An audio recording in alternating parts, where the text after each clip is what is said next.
আসসালামু আলাইকুম রাহমাতুল্লাহি ওয়া বারাকাতুহু। শুভ সকাল।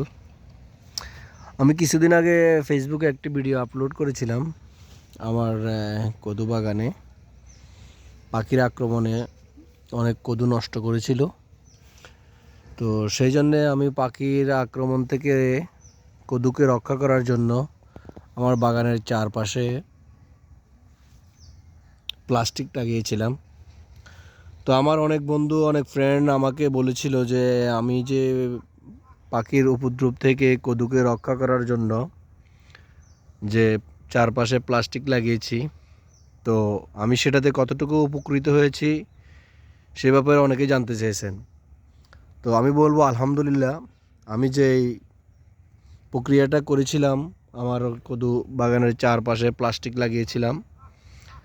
তো আমি যখন প্লাস্টিক লাগাইছিলাম তখন প্রথম 1-2 দিন আমার কিছু কদু নষ্ট করছিল।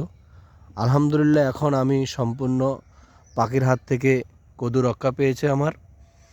আপনারা দেখতে পাচ্ছেন আমার কদু বাগানের অনেক কদু আছে ইনশাআল্লাহ।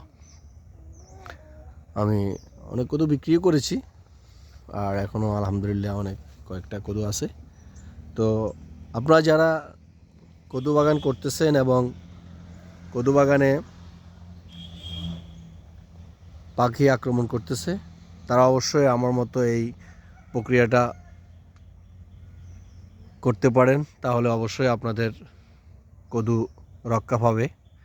আর আমি বিকল্প আরেকটা পদ্ধতি করেছিলাম, সেটা হলো টিন লাগিয়ে আমি আমার ঘরের পাশ থেকে এভাবে শব্দ করে পাখি তাড়ানোর জন্য এটা বসাইছিলাম। তো এটাতে দুইটা কাজ হয়। এক হলো যদি ইঁদুরে যদি আক্রমণ করে, তাহলে এই টিনের ঘন্টা বাজানোর ক্ষেত্রে ইঁদুর চলে যাবে। তো আলহামদুলিল্লাহ আমি এই চারপাশে প্লাস্টিক লাগানোর কারণে আমি আমার কদু বাগানকে পাখির হাত থেকে রক্ষা করতে পারছি। আর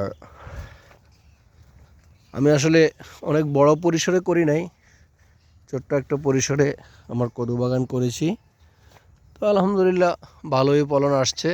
তবে আসলে সব ফলন তো আর টিকে না, কিছু কিছু ফলন নষ্ট হয়ে যায়। দেখতে পাচ্ছেন আপনারা, হয়তো ফলন আসে অনেক নষ্ট হয়ে যায়। তো সবগুলো টিকবে না, যেগুলো টিকতেছে আলহামদুলিল্লাহ খুব ভালোই।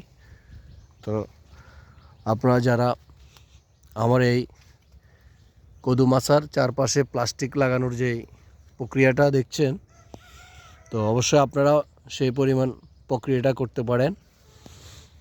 করলে হয়তো আপনাদের কদু ক্ষেত পাখির হাত থেকে রক্ষা পাবে।